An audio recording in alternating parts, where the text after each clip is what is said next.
Keshava రాత్రవుతున్న road పక్కన ఉన్న ఒక చిన్న రేకుల గదిలో ఉండి రంగుల పని చేస్తూ ఉన్నాడు. ఇంకొక 2 గంటల్లో పనైపోతుంది.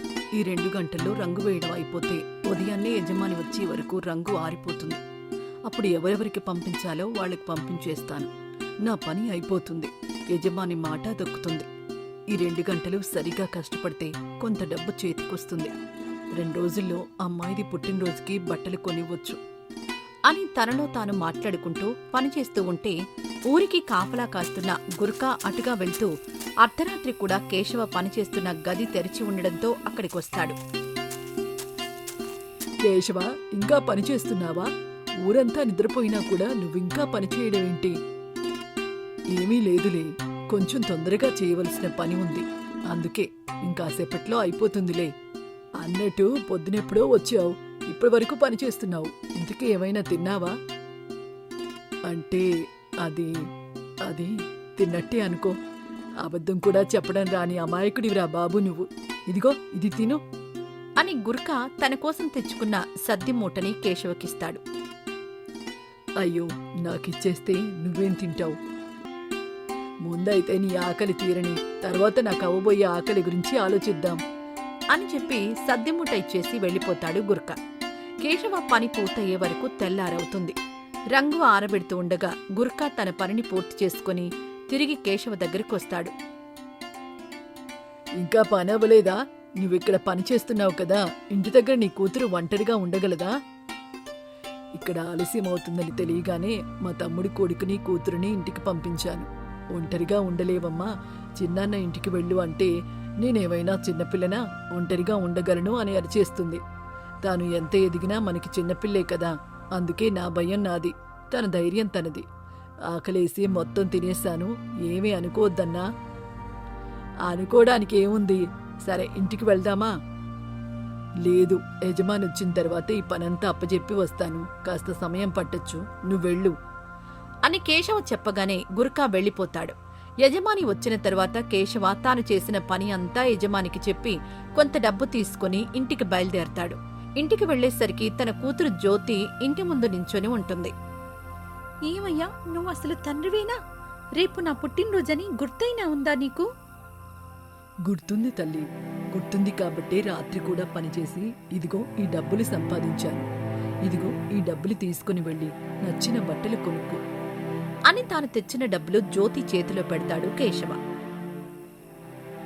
ఏంటి, వీటితో నాకు నచ్చిన బట్టలు కొనుక్కోవడమా? నాకు నచ్చే బట్టలు కాదు కదా. ఈ డబ్బుతో మడిబట్ట కూడా రాదు. ఈ మాత్రం డబ్బు కోసం రాత్రంతా పనిచేశావా? చెప్పడానికైనా సిగ్గుగా లేదు. అయినా సంపాదించే స్తోమత లేనప్పుడు సంసారం, పిల్లలు ఎందుకో అని చేతిలో ఉన్న డబ్బుని కేశవ మొహం మీద విసిరేసి కోపంగా వెళ్లిపోతుంది జ్యోతి. కేశవ బాధపడుతూనే కింద పడిపోయిన ప్రతి రూపాయిని ఏరి తీసుకొని వెళ్లి ఒక ఇనుప పెట్టెలో దాచిపెడతాడు. అలా కేశవ ఏది చేసినా జ్యోతికి నచ్చేది కాదు. దానికి కారణం తన తండ్రి తన స్నేహితుల తండ్రుల ధనవంతుడు కాదు అని. అలా రోజులు గడుస్తూ ఉంటాయి. కేశవ తన పని తొందరగా పూర్తయిపోవడంతో ఆ రోజు ఇంటికి తొందరగా వస్తాడు. జ్యోతి తల్లి, ఈరోజు పని తొందరగా పూర్తయిందమ్మా. పైగా ఈరోజు ఎందుకో కొంత అలసటగా ఉంది. ఎలాగైతే ఏముంది, నీతో మాట్లాడడానికి కాస్త సమయం దొరికింది. ఎలా నడుస్తుందమ్మా నీ చదువు? అంతా బాగానే ఉంది కదా? అవును, బాగానే ఉంది. నేను నా స్నేహితులని ఈరోజు ఇంటికి రమ్మని చెప్పాను. ఈరోజు నువ్వు తొందరగా వచ్చావు. ఇంతకన్నా దరిద్రం ఇంకేమైనా ఉంటుందా చెప్పు? సరే రానియమ్మా, నేను వాళ్లతో మాట్లాడతాను. మన ఇల్లు పాతదే అయినా ఇరుకైంది అయితే కాదు కదా. నిన్ను నా స్నేహితులు చూశారంటే మీ నాన్న ఇలాంటివాడా అని నన్ను చులకనగా చూస్తారు. నువ్వు తొందరగా వచ్చావు కదా, విశ్రాంతి తీసుకో. నిన్ను నా స్నేహితులని రావద్దని చెప్తాలే. ఆవేశపడుకు తల్లి, మీరు ముందుగా అనుకున్నారు కదా, నేను రేపు ఉదయానికి వస్తాలి అని చెప్పి బయటికి వెళ్ళిపోతాడు కేశవ. అలా బయటికి వెళ్లిన కేశవ తాను పనిచేస్తున్న దగ్గరే ఎలాగోలా రాత్రికి ఉండిపోవాలని అనుకుని వెళ్లేసరికి ఆ గదికి తాళం వేసి ఉంటుంది. అది చూసి ఏం చెయ్యాలో పాలుపోక ఊరిలో ఉన్న ఒక పెద్ద మర్రి చెట్టు కిందకు వెళ్లి ఉండిపోతాడు కేశవ. అలాగే ఆ రాత్రంతా ఆ చెట్టు కిందే ఉంటాడు. అసలే ఒంట్లో కొంత నలతగా ఉండడంతో రాత్రి చలికి జ్వరం వచ్చేస్తుంది కేశవకి. ఉదయాన్నే ఒంట్లో కొంత ఓపిక కూడా లేకుండా ఇంటికి వెళ్ళిపోతాడు కేశవ. బ్రతికించావయ్యా తండ్రి. కాస్త ముందొచ్చుంటే నీ అవతారం చూసి నా స్నేహితుల ముందు నా పరువు పోయి ఉండేది. మా మాస్టారు నాతో ఏదో మాట్లాడాలంట, తొందరగా రమ్మని అన్నారు, వెళ్తున్నాను అని చెప్పి వెళ్ళిపోతుంది జ్యోతి. జ్యోతి తన మాస్టర్ దగ్గరికి వెళ్లేసరికి మాస్టారు తన భార్యతో జ్యోతి కోసం ఎదురుచూస్తూ ఉంటాడు. జ్యోతి, ఇదిగో ఈవిడ నా భార్య రమ్య. నీతో ఏదో మాట్లాడాలి అంటే తీసుకునొచ్చాను. చెప్పండి, ఏం మాట్లాడాలి నాతో? నేను నిన్ను కొద్ది రోజుల క్రితం మీ నాన్నతో చూశానమ్మా. ఆయన దగ్గరే పనిచేస్తున్నాడు. గోడలకి సున్నాలు వేసే పని దగ్గర నుంచి రోడ్ల మీద ఉండే గుర్తులు పెట్టే వరకు అన్ని పనులు చేస్తాడు. అది అందరికీ తెలిసిన విషయమే. కానీ మీకెవ్వరికీ తెలియని విషయం ఏమిటంటే ఆయనలో ఒక మంచి కళాకారుడున్నాడు. ఎలాంటి బొమ్మనైనా ఆయన నిమిషాల్లో వేయగలడు. మీ మాస్టర్ పెట్టిన ఒక పోటీలో నువ్వు వేసిన ఒక బొమ్మని నేను చూశాను. అచ్చు మీ నాన్న బొమ్మలాగే ఉంది. చెట్టు ఒకటైతే విత్తు ఇంకొకటవుతుందా? తండ్రి అంత గొప్పవాడైన తర్వాత నీకు ఆ మాత్రం అలవాట్లు రాకుండా ఉంటాయా? అసలు విషయం చెప్పు రమ్య. అదే చెప్తున్నా. ఇంకొక 2 నెలల్లో పట్నంలో ఒక పెద్ద బొమ్మను వేసే పోటీ నిర్వహించబడుతుంది. దానికి నువ్వు మీ నాన్న దగ్గర నేర్చుకునొస్తే నీకు బహుమతి వచ్చే అవకాశం ఉంది. నువ్వు దీనికి ఒప్పుకుంటే నీ పేరుని ఆ పోటీలో వచ్చేలా నేను చూస్తాను. ఇదంతా నేనేదో గొప్పదాన్ని అని నిరూపించుకోవడానికి చేయడం లేదు.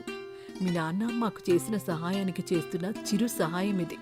ఆయనకు నువ్వన్నా బొమ్మలు గీయడమన్నా ఎంతో ఇష్టం.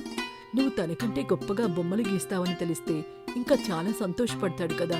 అందుకే నా ఈ ప్రయత్నం. నాన్నని ఎవరికీ చూపించలేకపోతున్నా, ఆయన చేసే పనిని ఎవరికీ చెప్పలేకపోతున్నా. ఈ పోటీలో నెగ్గితే నా పేరు నిలబడుతుంది. దానికోసమైనా ఎలాగైనా ఈ పోటీల్లో నెగ్గి తీరాలి అని మనసులో తాననుకుని పోటీలో పాల్గొంటాను అని చెప్పి ఇంటికి వెళ్ళిపోతుంది జ్యోతి. నేరుగా ఇంటికి వెళ్లి తండ్రితో మాట్లాడుతూ, ఇదిగో చూడు, నువ్వు వేసిన ఆ చిన్న చిన్న బొమ్మలను చూసి నువ్వు ఒక పెద్ద కళాకారుడివి అనుకుని కొందరు నీ దగ్గర నన్ను పని నేర్చుకోమని అన్నారు. నీకు తెలిసిన ఒక మంచి కళాకారుడుంటే ఆయన దగ్గర నన్ను బొమ్మలు గీయడం నేర్చుకోవడానికి పెట్టిస్తే మంచిది.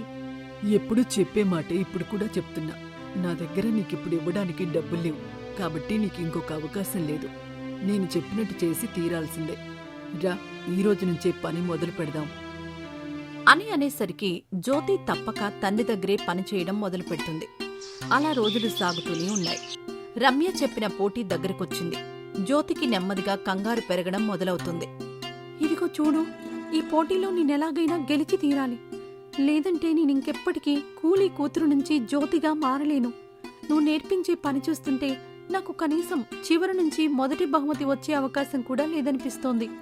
ఇంతకీ నీకు బొమ్మలు వేయడం వచ్చా లేదా అది చెప్పు. సరే, నేను నేర్పిన వరకు అర్థమైతే అలాగే ఇంకొన్నిసార్లు చేయడానికి ప్రయత్నించు అని చెప్పి అక్కడ్నుంచి వెళ్ళిపోతాడు. 2 రోజుల తర్వాత పోటీ మొదలైంది. చాలా మంది అందులో పాల్గొంటారు. పోటీ అంతా నిర్వహించడం పూర్తయిన తర్వాత బహుమానం ఇవ్వడానికి గెలిచిన వాళ్ళని పిలవడం మొదలైంది. ఈ పోటీలో పాల్గొనిన అందరూ చాలా బాగా పాల్గొన్నారు. అందరూ గీసిన బొమ్మలు కూడా బాగున్నప్పటికీ ఇందులో నుంచి మొదటి 3 ఎన్నుకోవాలి కాబట్టి మొదటి 3 బహుమానం ఇవ్వాలని అనుకున్నాం. ముందుగా మొదటి బహుమతి శ్రీరంగాపురం నుంచి మచ్చ కేశవ, రెండో బహుమతి శ్రీరంగాపురం గ్రామం నుంచే మచ్చ జ్యోతి, మూడో బహుమతి సుందర మాస్టర్ గారి భార్య అయిన రమ్య గారికి ఇవ్వబడ్ను అని చెప్పగానే జ్యోతికి ఏమీ అర్థమవ్వలేదు. చుట్టూ చూడగా కొంత దూరంలో రమ్య కనిపించింది. వెంటనే రమ్య దగ్గరికి వెళ్లి, అసలేం జరిగిందో అర్థం కావడం లేదు నాకు. మొదటి బహుమతి కింద నాన్న పేరుండడమేంటి? 2, 3 బహుమతులు మనమేంటి? ఏమ్మా, నీకింకా అర్థమవ్వలేదా మీ నాన్న పనితనం ఏంటి అని? ఆయన కళని నిన్ను పెంచే బాధ్యతలో అడుగున పడవేశాడు. ఆయన గురించి అంతగా తెలిసిన దాన్ని ఆయనను ఈ పోటీకి ఒప్పించలేదని అనుకున్నావా? నాకు కూడా ఈ కళని నేర్పించింది మీ నాన్నే. ఆయనే నా గురువు.